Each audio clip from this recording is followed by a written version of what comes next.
My name is Nantchev, and this channel is all about helping you become a remarkable entrepreneur. So click on the subscribe button below and press the bell notification for the latest uploads. Now, you and I need to be a jack of all trades and master of one. What does that mean? It means we need to have a rounded view of the world, to know a little bit about everything, so we can be what is called a social chameleon. We know a little bit about sports, a little bit about engineering, a little bit about hydroponics, a little bit about graphic design, a little bit about anatomy, but one thing we're a genius at.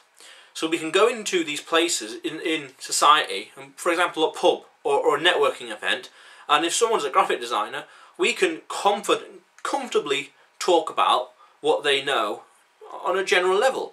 Not like, oh, I'm a graphic designer, it goes over your head, not knowing what the hell like the rule of three or the Fibonacci spiral is, or the composition, or tonal value, any of the terminology or jargon. I mean, it goes over your head. But if you understand a little bit about what people talk about, then you are much more approachable, you'll come across more intelligent. If you go into the circles of finance, for example, and people talking about interest rate, inflation, stagflation, LIBOR rate, etc., and you don't know what the hell any of that stuff means, or EDBA, and all this stuff goes right over your head, then you're a bit of a loss.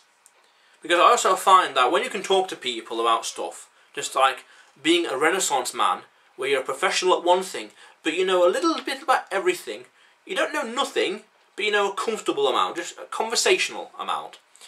I find that you can network with people and connect with them easier, and you can learn even more things just as well from them as well. And also, when you know a little bit about everything, you can apply these in your life and in your business. There's that famous story about Steve Jobs knowing some calligraphy, and he applied it into the I want to say Mac 1, or no, not Mac 1, Apple 1, or is it Apple 2? I'm really not sure. I need to read his biography, but I need to brush up on the history of Steve Jobs. But the point is, when you know stuff that complements your sectors and industry, or completely contrast to what you do, you can take lessons and principles on things that they do and see how it can fit in your business. And when you do that, you get a distinct advantage over your competition, and that is invaluable. And as you're applying these new ideas, you're serving your customers even more. You're providing a much more rounded solution for them, and when you do that, they begin to know, like and trust you even more. So you want to become a jack of all trades, a master of one, and that master of one is what you're talented at. It's the thing that there's 4 questions you can use to determine what you're a master at, or what you kind of should be a master at in your life. Number 1 is, what topic can you talk about effortlessly for 20 plus minutes to an audience of people and get them thinking, get them wondering, like, yeah, I agree, interesting. Get them thinking. What subject can you talk about? Secondly, what do strangers consistently compliment you on? Strangers are people that don't know who you are, never met you, and have an unbiased opinion of you, and have an unbiased opinion and thought towards you. So if they see something in you, they're more likely to compliment it. And the better things are, the more likely they are to compliment you about it. People always tell me I'm an ideas guy. I'm an ideas. So it's like I'm using that to my advantage.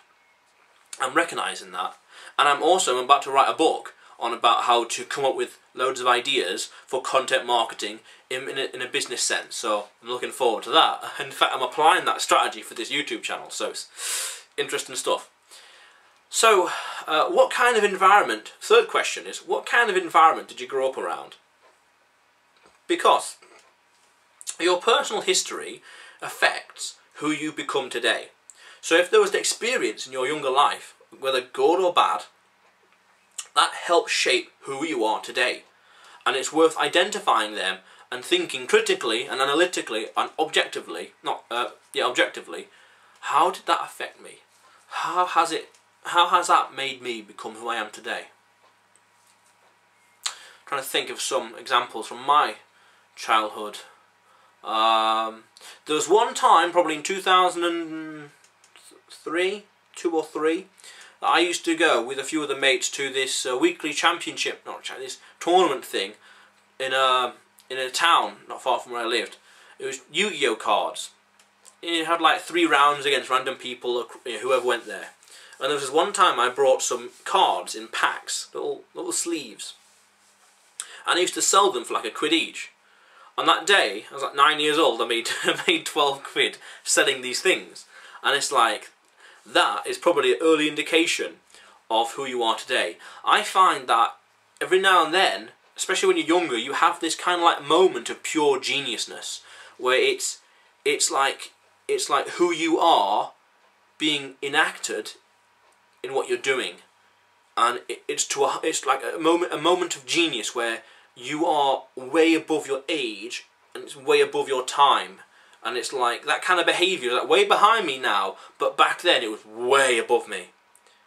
So it's like these moments of like pure genius where it's like that's a sign of who you are to come or who you are to be. So what kind of environment did you grow up around? What happened in your childhood that affected you today? And the last one, I'm trying to remember it now. Hold on a split second. Stranger talking about effortlessly. What have you been doing for the last 5 years? What have you been doing for the last 5 or so years? 4.5, 3, 6 or so years. Because that shows a level of commitment and what you're interested in. 2017 now, so in 2012 I was in my 2nd year of university. I just started. Actually, hold on. I was in semester 2 of year 1 / semester 1 of year 2 of university. And started that, and then I finished that in July of 2014, and ever since then more or less an entrepreneur. So certainly for the past 3 years I've been an entrepreneur doing business stuff, and those 3 years are culminating in this video, in this channel.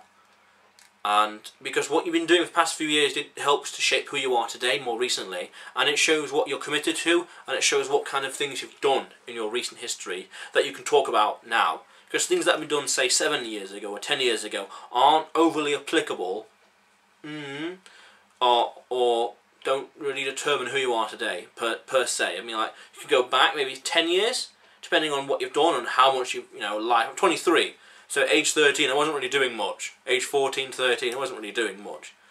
Not particularly now. That's worth understanding. So those 4 questions. What do strangers compliment you on? What can you talk about effortlessly? What kind of environment did you grow up around? And what have you been doing for the last 5 or so years? Those kind of things help determine what you're a master at. For me, it's entrepreneurship, it's business. I also am trying to get an expertise in hemp so as to grow my other business as well. But I felt that's like having a degree, but like condensed into a month. So it's like I need it all to sink in, slowly sinks in. It's like all more or less sunk in, and now it's like develop the habits. Because recording videos for this is very easy, quick and easy. But I need to replicate that, and it's like just churn out content daily. So the question of the day is, what are you a master in? What can you talk about effortlessly? What do strangers consistently compliment you on? What kind of an environment did you grow up around? And what have you been doing for the last 5 years? What are you a master in? And click on the subscribe button below and press the bell notification next to it for the latest uploads. And you see me again soon. How cool is that?